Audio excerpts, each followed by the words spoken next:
Jalan sana. Mana yang lain?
Baik, Bismillahirrahmanirrahim. Kita mulai aja ya.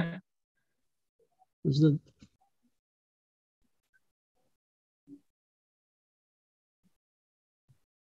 Bismillahirrahmanirrahim. Alhamdulillahirabbil alamin.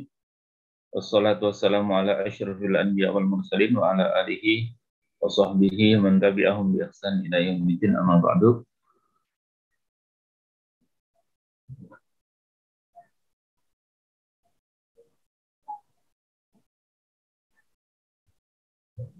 Ya, bos sekalian, kita lanjutkan materi kita. Kemarin sudah sampai pada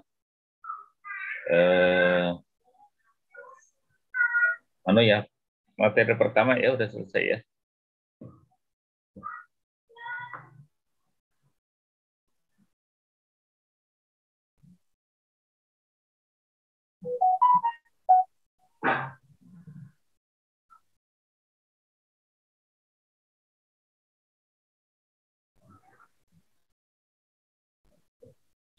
Ya, itu sudah ada absen ya. Silakan dilihat absennya.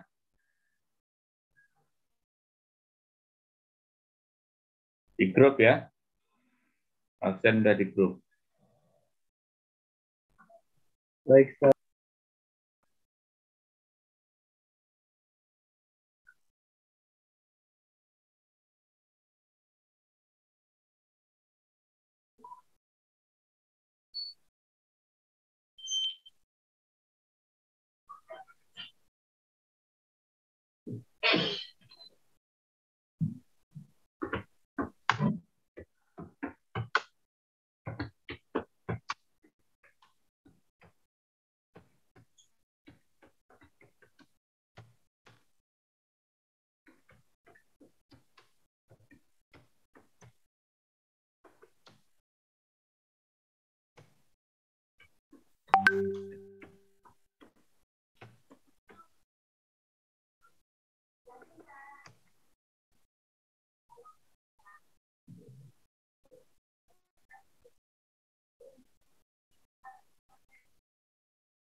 Oke, saya sudah share materinya ya.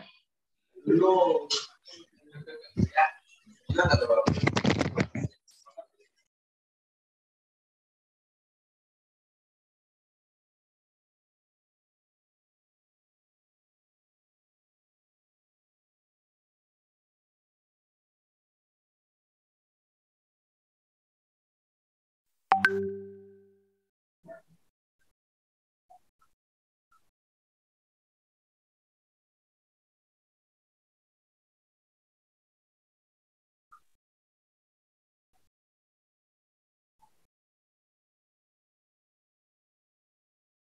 Ya, kita akan bicara tentang retorika modern praktis.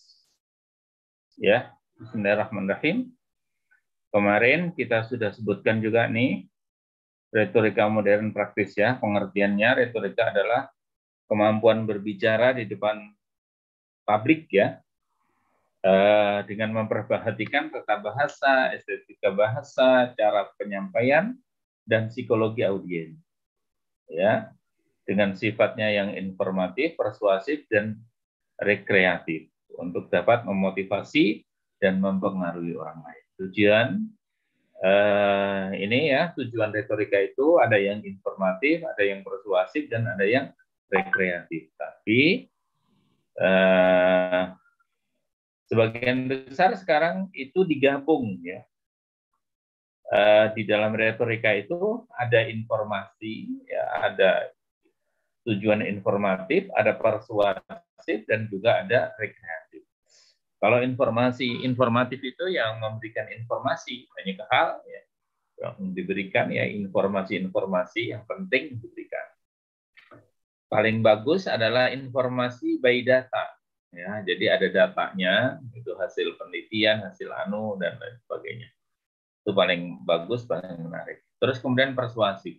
Persuasif itu seperti yang kemarin saya sampaikan adalah dalam rangka untuk mempengaruhi orang lain. Dakwah itu adalah usaha untuk mempengaruhi orang lain. Ya, mempengaruhi untuk melaksanakan ajaran agama, untuk membantu menyiarkan ajaran agama, untuk meninggalkan larangan-larangan, untuk bersemangat berjuang dan seterusnya dan seterusnya. Ya, itu persuasif. Dan rekreatif itu ya ada diselingin humor di sana. Ya, ada cerita-cerita menarik, ada bumbu-bumbu, itu rekreatif ya. Nah, biasanya sekarang retorika modern itu 3 komponen ini disatukan. Jadi dalam sebuah pidato itu ada informasinya, ada persuasinya, dan ada rekreasinya. Ya, itu. Paling terkenal itu ya di Indonesia. Indonesia itu paling kreatif ya pidatonya. Ya, paling kreatif.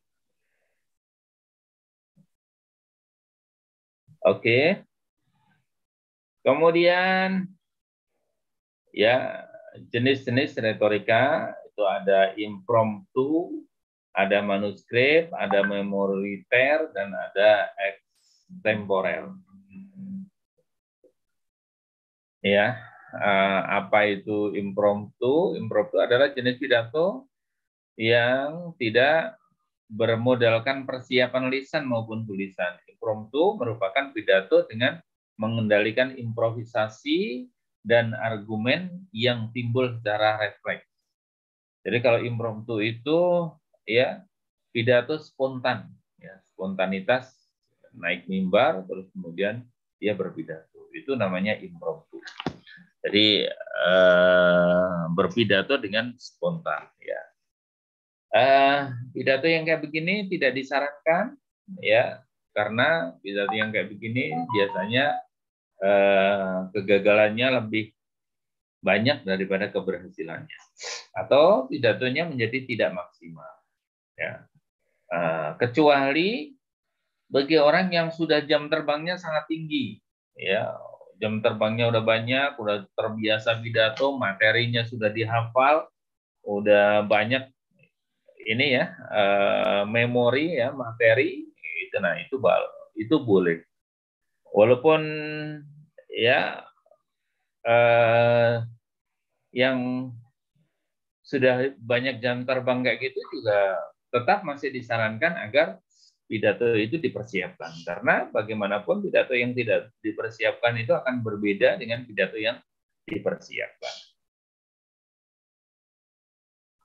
Manuskrip ini kebalikan dari yang tadi, jenis pidato yang mengandalkan naskah pidato dari awal mulainya pidato sampai penutupan pidato untuk mencegah kesalahan pembacaan yang dapat menyebabkan kekacauan dan berakibat jelek bagi pembicara. Nah, manuskrip ini juga tidak disarankan karena orang akan bosan ya melihat pidato dengan membaca. Ya kalau baca mah saya juga bisa, nah kayak gitu. Jadi audiennya kayak gitu. Kecuali pidato resmi, pidato kenegaraan, kayak gitu. Nah itu boleh tuh ya, sambutan di acara yang penting, nah itu juga boleh. Ya acara-acara internasional tuh banyak yang pakai naskah, dan nggak boleh pidato ini ya tanpa naskah ya. Presiden itu nggak boleh pidato tanpa naskah ya. Ya karena kalau ada kesalahan dikit ya itu menjadi bumerang nanti akhirnya. Ya, tapi kalau bukan hal yang resmi ya gitu ya, pidato biasa itu ya. Nah, tidak disarankan untuk membaca naskah ya, karena audien akan menjadi bosen ya. Oke. Memoriter, jenis pidato yang mempersiapkan terlebih dahulu naskah pidatonya dengan bahasa yang telah disusun sedemikian rupa untuk kemudian diingat kata per kata. Nah, ini pidatonya ngapalin, ya sudah punya materinya, terus kemudian dihafalkan. Nah ini pidato yang kayak begini juga pidato yang tidak baik, karena bisa menjadi bumerang. Ya, kalau maju terus kemudian grogi, hafalannya hilang semua tuh. Akhirnya gitu terus. Wassalamualaikum warahmatullahi wabarakatuh. Ada yang pidatonya itu ya, Assalamualaikum warahmatullahi wabarakatuh. Baru pembukaan aja udah lupa. Bismillahirrahmanirrahim. Alhamdulillahirabbil alamin. Waduh, lupa nih habis alhamdulillahirabbil alamin apa? Udah macet di situ. Akhirnya terus diteruskan. Ar-Rahmanir-Rahim. Maliki yaumiddin. Iyyaka na'budu wa iyyaka nasta'in. Ihdinas siratal mustaqim. Siratal ladzina an'amta 'alaihim ghairil maghdubi 'alaihim waladdallin. Bareng tuh audiennya. Amin. Habis itu udah Assalamualaikum warahmatullahi wabarakatuh kabur. Nah ini ya pidato yang mempermalukan diri sendiri ya. Nah nggak boleh pidato yang seperti itu. Jadi nggak boleh pidato yang dihafal kata per kata itu nggak boleh. Tapi kalau menghafal intinya boleh. Misalnya menghafal urutannya, ya menghafal poin 1, poin 2, poin 3, poin 4 itu. Atau menghafal hadisnya, atau menghafal ayatnya, nah itu bagus. Ya, hadis dan ayat itu sebaiknya dihafal. Kalau tidak dihafal, boleh dibaca. Ya, tapi kalau pidato dari awal sampai akhir itu disiapkan naskahnya, terus kemudian dihafal, nah itu tidak baik. Ya, itu tidak disarankan. Extempore. Jenis pidato ini adalah jenis pidato yang paling baik dan dari jenis-jenis sebelumnya. Pembicara sebelumnya telah mempersiapkan garis besar, ya, telah mempersiapkan outline-nya dan pokok penunjang, supporting point-nya. Namun tidak untuk diingat, ya, outline hanya untuk mengatur gagasan yang ada dalam pikiran pembicara. Jadi diperbolehkan bawa catatan buku kecil gitu ya, buku kecil kayak gitu yang isinya itu catatannya. Misalnya ya bawa buku segini itu boleh ya. Mana kok nggak kelihatan?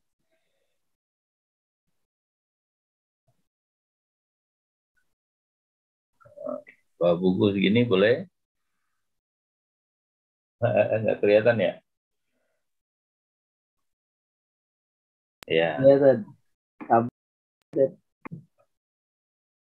Nah, tapi isinya apa? Isinya adalah catatan poin-poin atau outline-nya saja. Ya, outline-nya, poin-poin utamanya saja yang dicatat. Nah, itu boleh. Atau bawa secari kertas gitu isinya poin-poin ya gitu, itu boleh. Dan itu yang dianjurkan, disarankan. Ya, kayak gitu. Bukan berarti nggak boleh melihat tulisan sama sekali, boleh.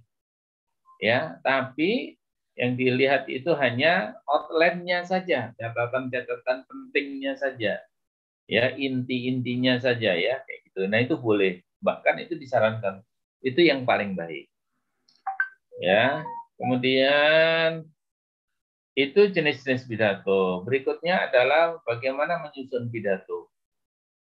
Ya, yang pertama ada prinsip komposisi pidato, ya menyusun pesan pidato, membuat garis besar pidato, memilih kata, cara membuka pidato, cara menutup pidato, ya. Nanti saya akan ini ya, akan konsentrasi, akan fokus di cara membuka dan cara menutup pidato. Ya. Dua ini aja yang akan kita konsentrasikan ya. Tapi yang lainnya kita lewatin aja secara cepat, ya. Prinsip komposisi pidato. Ya.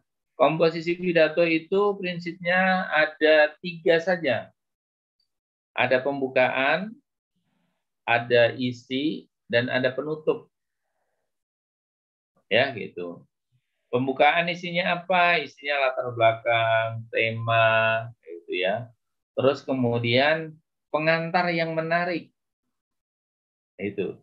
Di dalam pembukaan itu yang pertama harus diperhatikan itu adalah pembukaan ini loh, apa yang membaca ini ya, membaca pengantar dengan bahasa Arab. Nah, itu penting sekali. Kalau itu harus dihafalkan. Misalnya kan biasanya gini. Assalamualaikum warahmatullahi wabarakatuh. Bismillahirrahmanirrahim. Alhamdulillahirabbil alamin. Alhamdulillahilladzi ahyana ba'dama amatana wa ilaihin nusyur. Nah, misalnya gitu. Kalau kuliah subuh itu biasanya ya. Atau misalnya Bismillahirrahmanirrahim. Alhamdulillahirabbil alamin. Alhamdulillahilladzi hadana li hadza wa ma kunna linahtadiya laula an hadana Allah. Assalatu wassalamu ala sayyidina Muhammadin wa ala alihi wa ashabihi wa man tabi'ahum bi ihsanin ila yaumiddin amma ba'du. Nah, itu pembukaan. Ya, pembukaan yang menggunakan bahasa Arab. Itu menjadi standar. Ya, menjadi standar. Keberhasilan antum di dalam berpidato itu akan sangat banyak dipengaruhi oleh pembukaan ini. Gitu ya. Kalau pembukaan antum bagus, ya, itu audien akan merasa nyaman, merasa aman. Oh, bagus nih pidatonya berarti. Oh, ini berarti dia layak nih pidatonya. Emang layak dia berpidato di sini. Jadi audien itu kemudian percaya sama kita, ya, percaya sama yang berpidato. Dan menimbulkan kepercayaan ini harus lancar di pembukaan. Makanya pembukaan harus harus dihafal ya. Saya sudah share itu belum? Contoh-contoh pembukaan. Belum, Ustaz. Belum, Ustaz. Belum ya. Insya Allah nanti habis materi ini saya carikan, nanti saya share ya contoh-contoh. Saya udah kumpulkan contoh-contoh pembukaan yang banyak. Antum pilih salah satu, jangan terlalu panjang, gitu ya. Tapi yang menarik menurut antum. Ya menurut antum ya menarik. Terus dihafalkan. Karena ini akan dipakai terus sampai antum nanti tua akan dipakai terus nih pembukaan nih. Baik kalau ketika jadi MC, ketika mau pidato, ketika mau khutbah, ya, itu akan dipakai terus. Kalau khutbah beda sih biasanya. Ya, oke. Nanti insya Allah akan saya share. Dan harus dihafal ya. Pilih satu dan kemudian dihafal. Udah gitu aja. Nanti satu ini dipakai terus, antum pakai terus. Ya. Berkali-kali boleh saja. Setiap kali pidato pakai itu. Ya nggak apa-apa. Nah, ini pembukaan yang pertama. Untuk apa pembukaan ini kita harus perhatikan? Ini untuk mendapatkan kepercayaan dari audien. Tuh.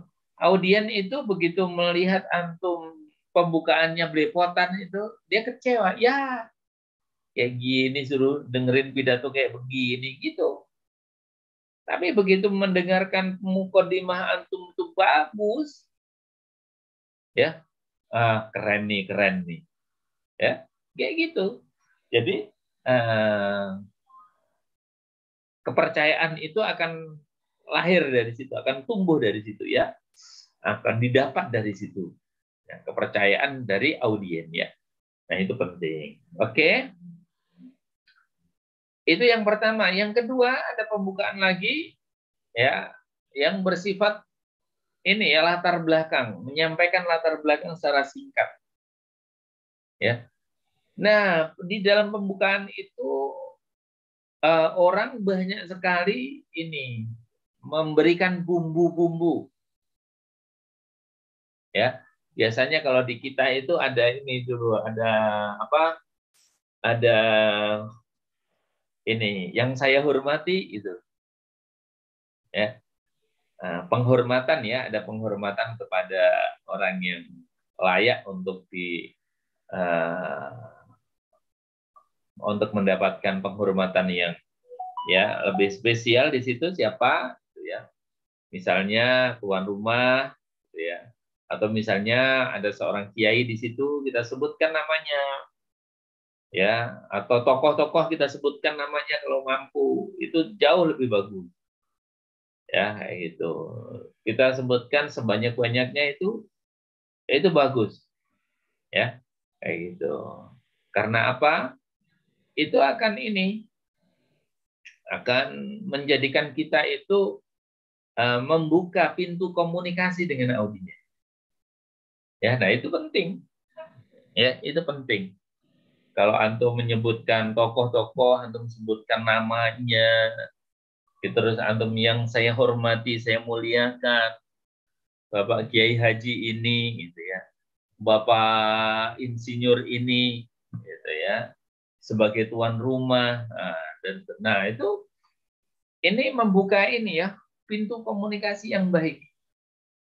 Begitu antum sebutkan itu, dia percaya sama antum dan kemudian yang lainnya juga merasa nyaman. Ya, oke. Nah, setelah penghormatan itu, antum kasih mukodimah, kasih pengantar sedikit yang padat. Ya. Nah, pengantar ini kadang-kadang berupa cerita pendek. Ya, jangan lama-lama ceritanya. Pidatonya 10 menit. Ceritanya 7 menit. Nggak benar itu ya. Pidatonya 10 menit, ya ceritanya 2 menit saja. Kalau nggak dapat, ya udah nggak usah cerita.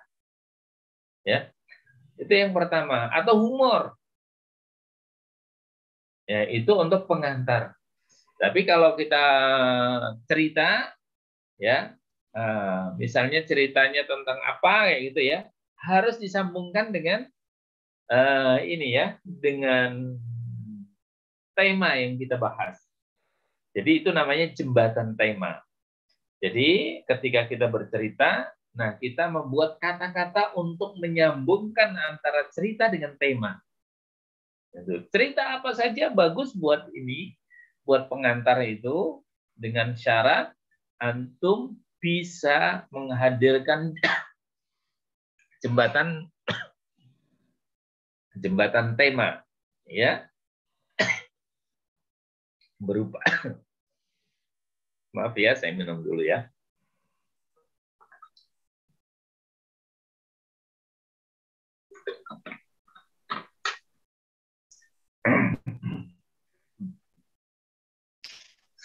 Berupa kata-kata ya, berupa kata-kata yang menyambungkan antara cerita tadi dengan tema.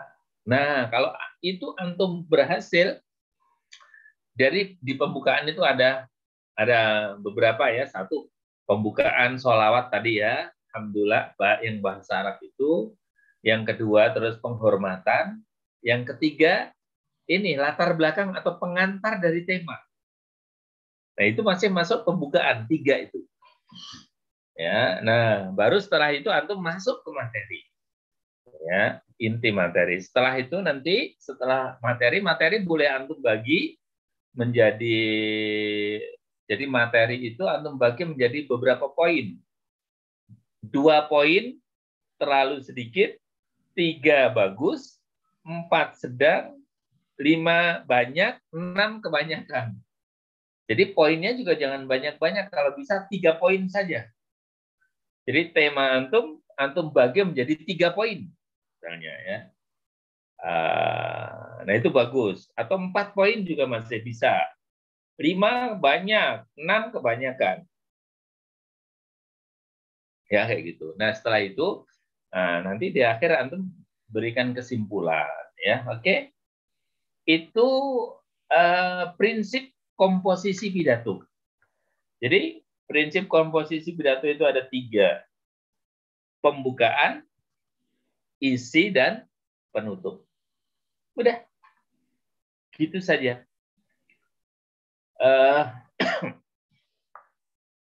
Ada pertautan. Ya.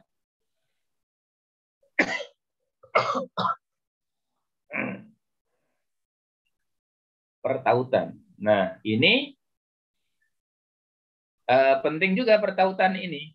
Jadi masing-masing itu harus disambungkan, ya, ada ditautkan satu dengan yang lain. Misalnya antara pembukaan dengan isi itu ada pertautan di situ. Ya, ada pertautan, ada kata-kata untuk nyambungin itu. Kemudian nanti antara poin 1, poin 2, poin 3 juga ada pertautan di situ.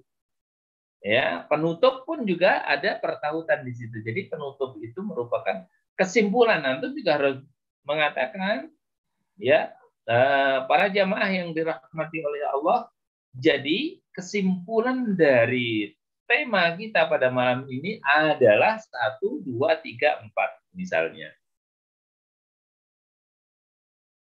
Nah, dengan pertautan ini, ya, pidato kita akan nyambung, akan menjadi satu kesatuan dari awal sampai akhir itu menjadi sebuah satu kesatuan. Oke, titik berat, ya, ada titik berat.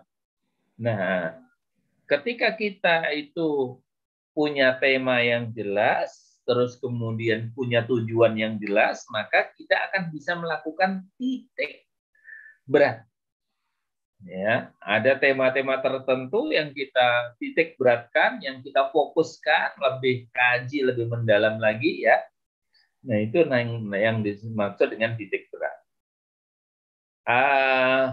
Ada organisasi pesan, ya, mengorganisasi pesan, ya. Ini hampir sama dengan yang tadi prinsip, ya, pidato tadi dibagi menjadi 3 tadi, ya, untuk organisasi pesan. Kemudian menyusun pesan pidato. Ya.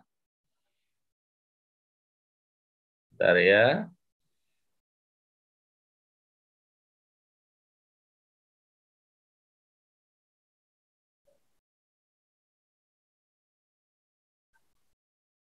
Kok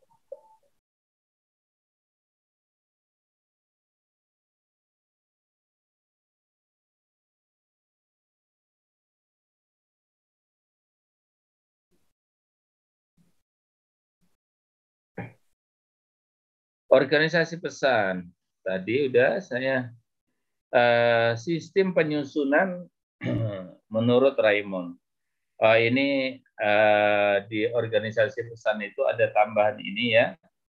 Ada perhatian, ya.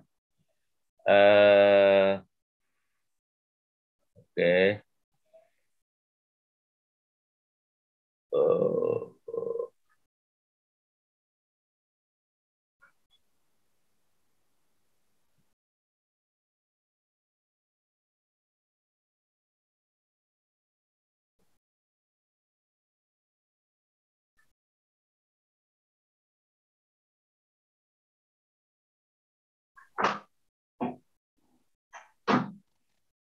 Ya.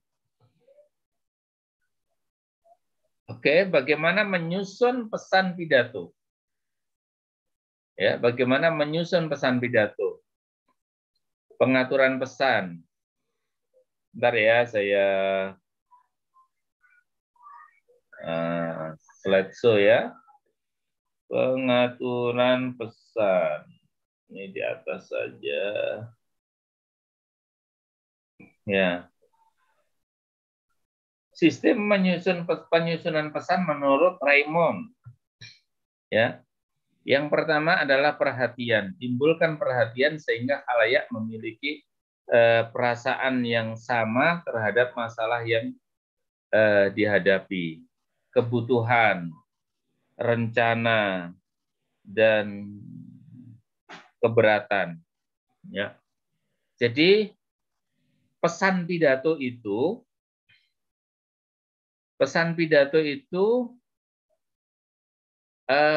perlu kita sampaikan, ya, dengan menekankan sesuatu yang menarik perhatian. Ya, kayak gitu. Misalnya ketika kita berbicara tentang kenakalan remaja misalnya. Nah, apa yang bisa menjadikan perhatian semuanya? Ya, Misalnya kita ceritakan tentang kenakalan remaja. Aborsi di Jakarta menurut data itu setiap hari aborsi itu ada 250 kali setiap hari. Nah ini menarik perhatian. Waduh, 250 kali ya gitu. Atau misalnya sesuai dengan penelitian kita sebutkan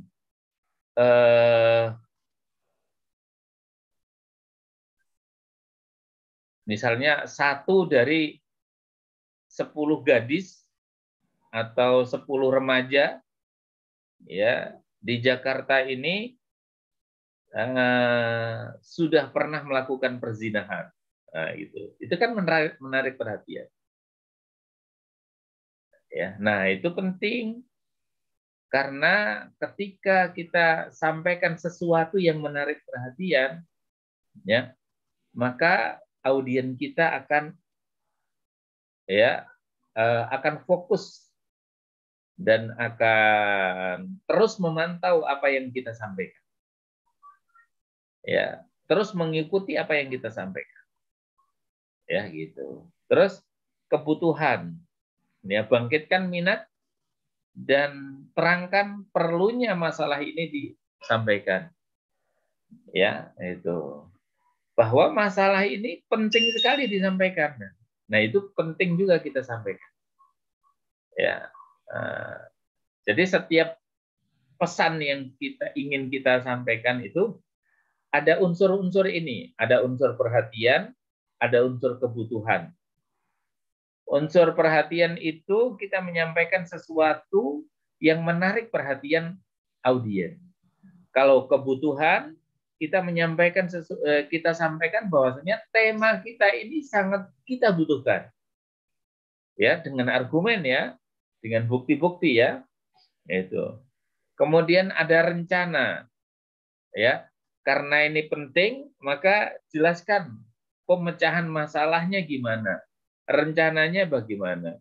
Ya, solusinya menurut agama bagaimana. Ya, kayak gitu. Keberatan, kemukakan keberatan, argumen dan pemecahan lainnya. Ya, kita kemukakan keberatan dengan tradisi yang sudah terbiasa dilakukan oleh masyarakat. Misalnya adanya pacaran, kalau kenakalan remaja tadi ya. Nah, pacaran itu ya akan menjadi sumber dosa misalnya. Saya ingatkan nih jamaah jangan sampai anaknya pacaran misalnya gitu. Karena kalau anaknya pacaran atas sepengetahuan orang tuanya, ya orang tuanya juga dapat kiriman dosa tuh. Ya. Oke.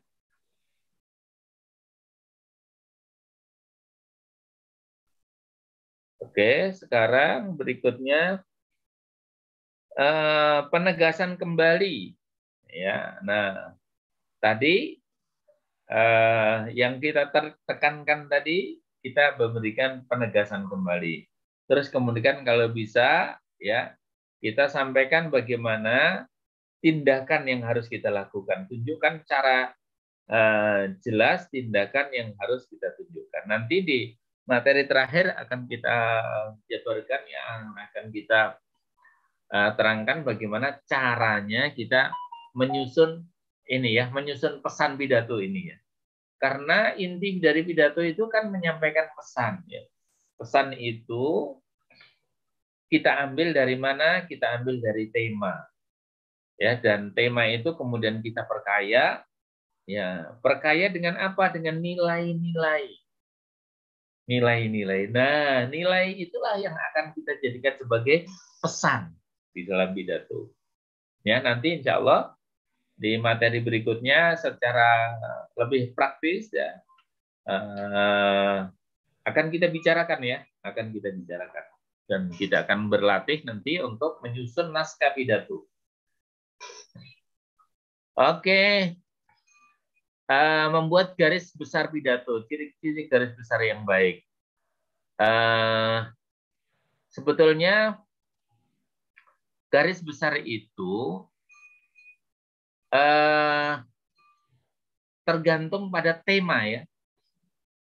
Jadi intinya kalau kita mau berpidato itu kita punya tema, harus ada tema. Ya. Dan tema itu nanti kemudian kita bahas, kita perkaya. Nah, kita sebutkan tema ini dalam bentuk poin-poin. Misalnya poin 1, poin 2, poin 3, poin 4. Ya, tema besar itu kita jadikan 4 poin. Nah, ini yang dimaksud dengan garis-garis besar. Ya, garis besar terdiri dari 3 bagian, pengantar, isi, dan nah ini beda nih dengan yang saya sampaikan. Ya, kalau ini yang saya sampaikan tadi di awal ya, komposisi pidato ya, komposisinya terdiri dari pembukaan, isi, dan penutup. Ya, itu. Nah, kalau garis besarnya ya poin-poin itu tadi ya. Misalnya tema kita jadikan kita bagi menjadi 3 poin utama. Nah, itulah yang disebut dengan garis besar. Macam-macam garis besar lengkap diperlukan dalam proses pengembangan pidato. Ya, garis besar singkat diperlukan hanya sebagai pedoman. Garis besar alu teknis dapat tertulis sejajar dengan garis besar lengkap diletakkan pada kertas lain. Nah, ini sudah beda teknis ya dengan yang saya sampaikan. Yang saya sampaikan ya adalah ringkasannya yang praktis ya. Itu. Jadi garis besar itu ya kita dapatkan dari mana? Dari memperkaya tema yang kita ambil. Jadi misalnya kita ambil temanya kenakalan remaja zaman sekarang. Ya, itu. Nah, kita baca itu. Kita baca, kita simpulkan, dan kemudian kita catat ya, kesimpulan tadi kita catat terus, kita catat. Nah, kemudian kita lihat, kita rangkum, bisa menjadi berapa tema. Nah, itulah yang namanya garis besar. Ya, intinya garis besar itu tema ini kita bagi menjadi berapa poin. Nah, itu intinya. Oke. Memilih kata ya. Memilih kata harus jelas. Kata-kata yang dipilih tidak boleh menimbulkan arti ganda. Ya, tapi tetap dapat mengungkapkan gagasan secara cermat. Hal itu perlu diperhatikan. Gunakan istilah yang spesifik, gunakan kata-kata yang sederhana, hindari istilah-istilah teknis, berhemat dalam menggunakan kata, gunakan perulangan gagasan yang sama dengan kata yang berbeda, ya, pemilihan kata. Nah, ini pemilihan kata ini, ikhwan sekalian, perlu jam terbang ya. Ini kalau belum punya jam terbang yang baik, ini pemilihan kata ini ya kadang ya repot ya, kadang repot. Ada orang yang sampai kata-kata itu dihafal. Nah, yang kayak begitu itu boleh ya. Tapi yang kita hafal itu adalah kata-kata mutiaranya saja, kesimpulan yang indah yang kita buat. Nah, itu boleh kita hafal. Ya, kayak gitu. Jadi kesimpulan dengan kata-kata tertentu, nah itu kita hafal boleh. Ya. Oke. Kata-kata harus tepat. Harus jelas dan harus tepat. Ya, antum baca ya kata yang digunakan harus sesuai dengan kepribadian komunikator, jenis pesan ya. Nah, ini juga kata-kata ini harus kita sesuaikan dengan audiens kita ya. Kata-kata juga perlu ini ya kita bahasakan sesuai dengan audiens Jadi kalau audiennya itu anak-anak, ya kata-katanya sesuai dengan bahasa anak-anak.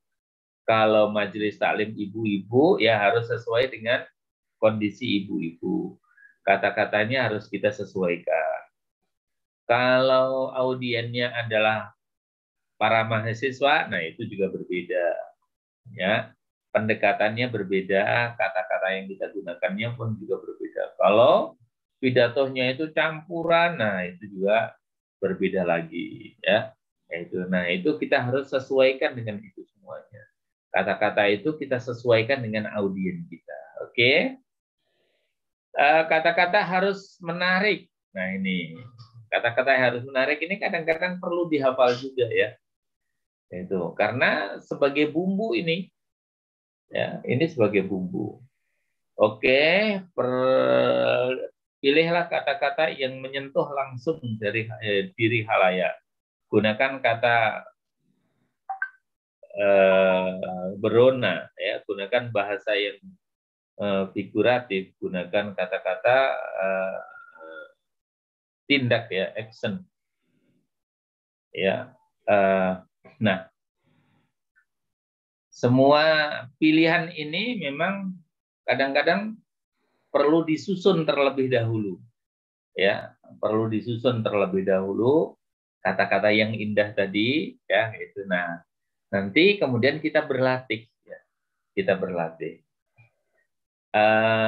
Garis besarnya kita sudah pahami, kemudian cara mengungkapkannya kita sudah susun juga dan kita sudah berlatih. Nah, itu insya Allah akan menjadi pidato yang menarik karena kata-katanya sudah kita susun terlebih dahulu. Oke, cara membuka pidato. Masih ada waktu? Ya, cara membuka pidato. Di sini kalau tidak salah cara membuka pidato itu ada sampai 16 kalau tidak salah.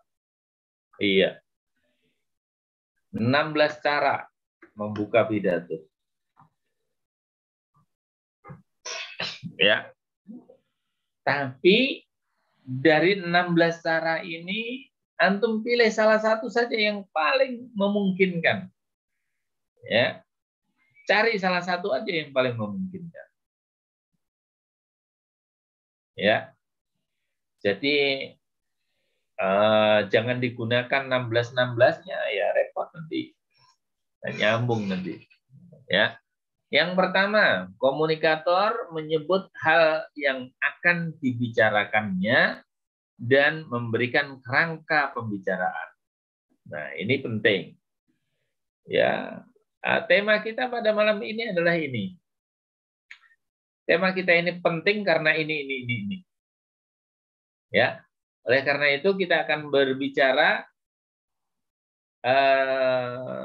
pada malam ini kita akan bicarakan tema ini, ya, dan tema ini akan saya bagi menjadi 4 poin. Poin pertama ini, poin kedua ini, poin ketiga ini, poin keempat ini. Nah, itu pembukaan yang bagus, ya, sehingga audien itu sudah mendapatkan gambaran. Oh iya ya, menarik juga itu tema. Ketika kita ungkapkan latar belakang, kita tunjukkan bukti-bukti dan lain sebagainya, maka mereka akan mendapatkan gambaran bahwa tema ini bagus, ya kayak gitu. Terus kemudian setelah itu kita kasih juga penjelasan bahwasanya kita akan bagi tema ini menjadi 3 atau 4 poin, ya kayak gitu. Nah itu bagus. Oke, melukiskan latar belakang masalah. Nah, sekarang komunikator menerangkan sejarah topik, ya, membatasi pengertian dan menyatakan masalah-masalah utamanya. Ya.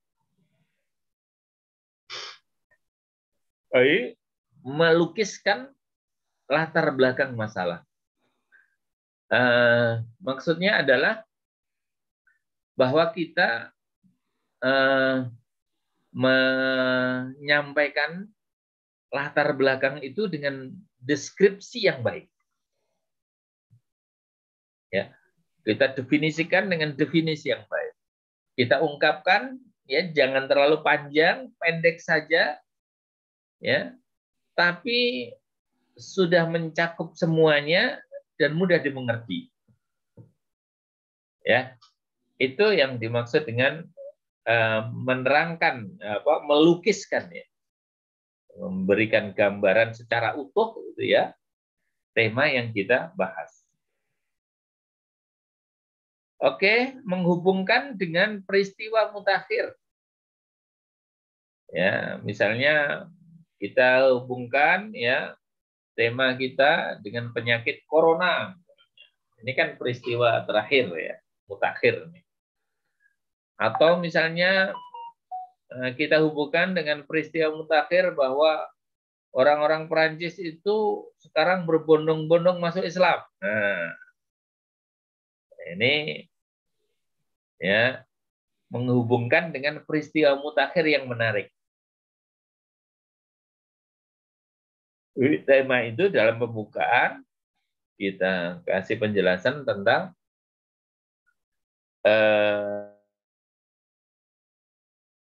peristiwa mutakhir, ya. Jadi kita hubungkan dengan peristiwa mutakhir. Nah, ini biasanya, apalagi kalau bentuknya itu data, ya, biasanya audien itu suka hal-hal yang berkaitan dengan data yang ilmiah, itu audien suka. Menghubungkan dengan peristiwa yang sedang terjadi, yang sedang diperingati. Misalnya kita sedang memperingati Isra Mi'raj, atau kita sedang memperingati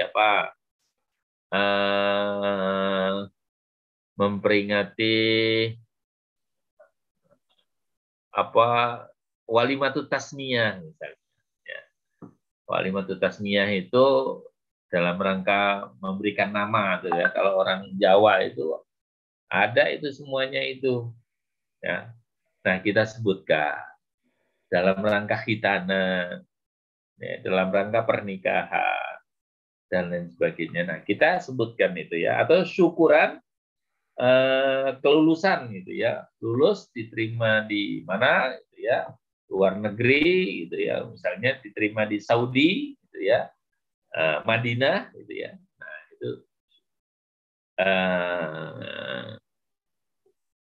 kita sebutkan itu, ya. Kita sebutkan. Nah, itu biasanya menarik karena audien itu akrab, ya. Audien itu merasa memiliki semua.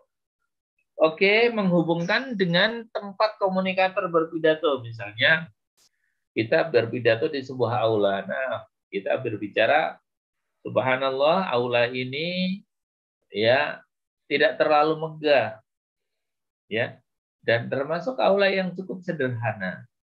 Tapi dari aula ini, subhanallah, lahir manusia-manusia hebat. Ya, misalnya gitu, ya. Kita hubungkan, ya, dengan tempat. Ya, kita hubungkan dengan tempat. Misalnya di masjid, gitu ya, tempatnya di masjid, tuh, ya, kita hubungkan. Ya, menghubungkan dengan tempat komunikator berpidato. Misalnya, tema kali ini adalah membentengi, atau kerusakan moral, ya, para remaja misalnya, ya. Nah, kita hubungkan tema itu dengan tempat, ya. Tempat komunikator berpidato, misalnya tempatnya itu di masjid, ya udah kita hubungkan. Cara yang paling efektif adalah kita ajak mereka untuk sholat di masjid, ya, karena orang yang sholat di masjid itu dijaga sama Allah dan Oke, yang keenam, menghubungkan dengan suasana emosi khalayak. Nah, suasana emosi, misalnya lagi ceramah tentang kematian, ya, kita bicara tentang kematian, ya, emosi. Kullu nafsin dha'iqatul maut, kematian itu sudah terbiasa, biasa saja, pasti akan datang. Kita pun juga akan menyusul nanti dan seterusnya, ya. emosinya kita sentuh ya ketika mereka sedang takziah ya, emosi ini orang soleh yang meninggal dan sebagainya ya, emosi itu kita hubungkan dengan tema kita. Baik, yang ketujuh menghubungkan dengan kejadian sejarah. Misalnya tentang Isra Mi'raj ya, sejarah Isra Mi'raj. Misalnya tentang sholat ya, udah sejarah dulu diwajibkannya sholat itu gimana ceritanya. Ya,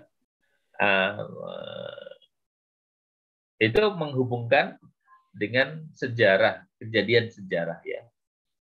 Menghubungkan dengan kepentingan vital pendengar, ya, kepentingan vital para audiens. Misalnya kepentingan vital mereka adalah bagaimana agar anak-anak mereka itu bisa selamat ya di dunia yang sangat mengerikan ini, misalnya ya. Dunia yang didominasi oleh gadget ya. Oke, ya menghubungkan dengan pentingnya kepentingan vital ya audiens. Nah, itu penting juga. Memberikan pujian pada khalayak atas prestasi ya gitu. Nah, memberikan pujian kepada audiens itu penting juga. Itu misalnya tentang Isra Mi'raj gitu ya. Kita puji panitianya, subhanallah ya. Panitia telah berhasil ya, alhamdulillah atas usaha gigih para panitia semuanya berjalan dengan baik dan seterusnya. Jadi kita sebutkan satu persatu ya. Nah, itu menjadi pembukaan yang menarik juga. Tapi ya jangan panjang-panjang ya. Oke, yang ke-10 memulai dengan pertanyaan yang mengejutkan. Ya, pertanyaan yang mengejutkan. Tahukah Bapak, Ibu, ya, bahwa ternyata gitu ya. Nah, ini yang mengejutkan apa misalnya? Bahwa ternyata 65% umat Islam itu tidak bisa membaca Al-Qur'an. Nah, ini tahukah? Nah, itu ya. Atau pertanyaan-pertanyaan yang lain yang mengejutkan. Ya, ini juga penting ya. Yang ke-11 pertanyaan mengajukan pertanyaan provokatif. Ya, pertanyaan provokatif. Ya. Misalnya pertanyaan provokatif itu misalnya kayak gini. Kita tentang pidato tentang moralitas para remaja. Nah, bagaimana pertanyaan provokatifnya? Ya,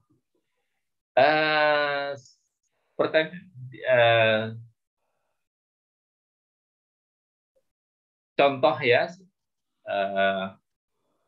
di antara contohnya adalah pertanyaan yang provokatif misalnya tentang kenakalan remaja, misalnya ya.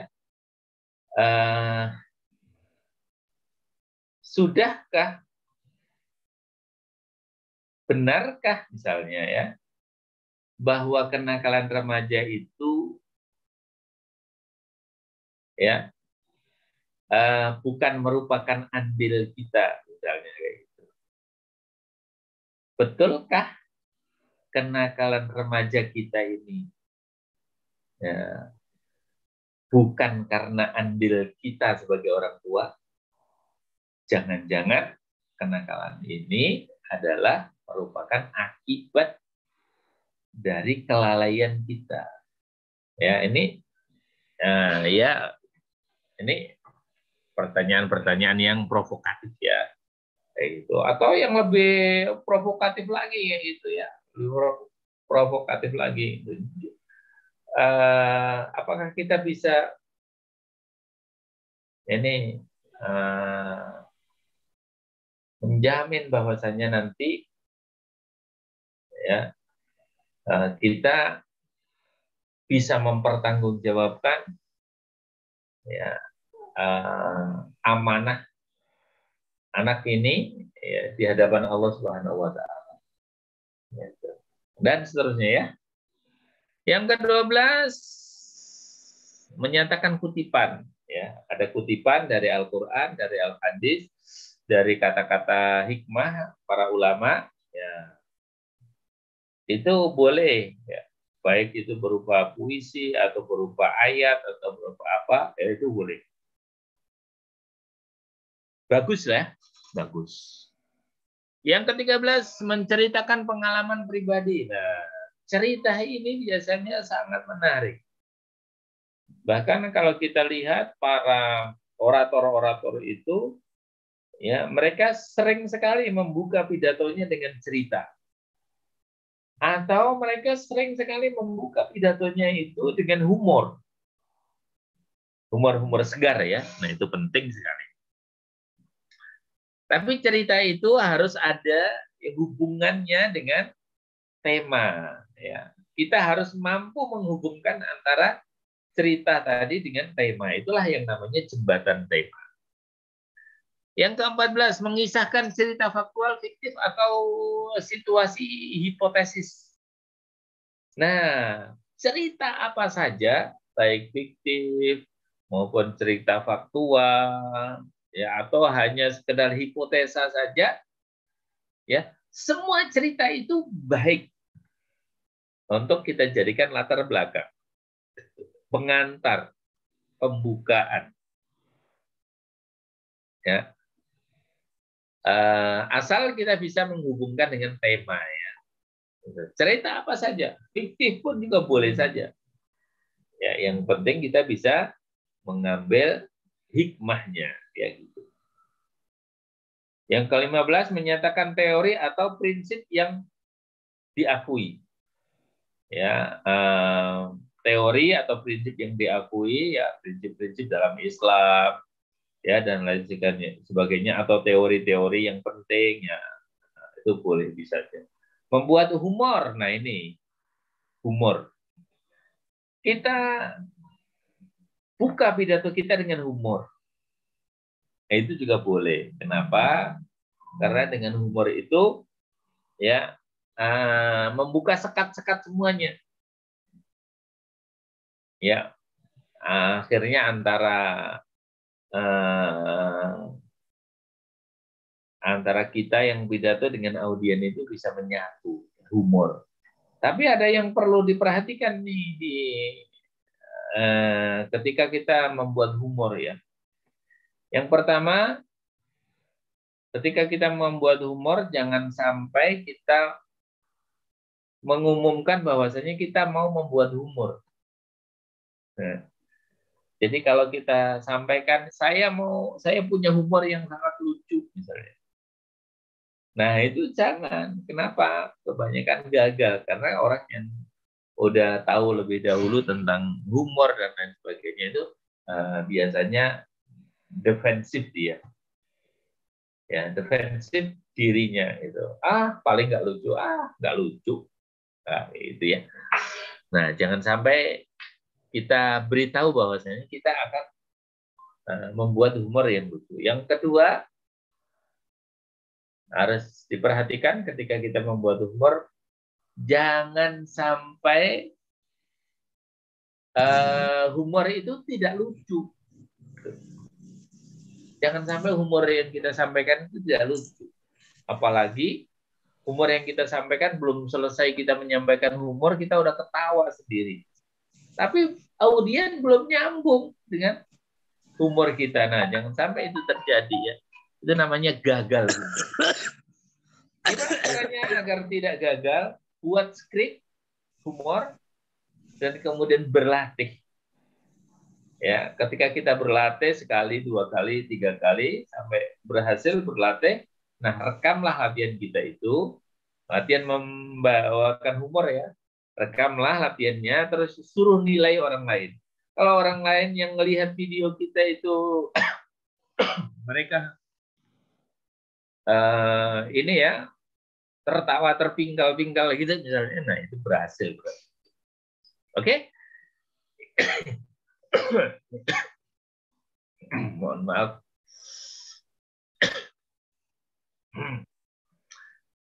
Baik, ini cara membuka pidato. Silakan di antara 16 ini diperdalam dan kemudian dipakai. Ya, salah satunya saja. Ya, satu saja diambil yang paling mudah dan memungkinkan. Baik, sampai di sini dulu, waktu sudah habis. Ya, saya persilakan.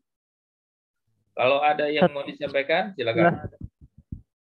Karena izin tanya, Sat. Ya, silakan.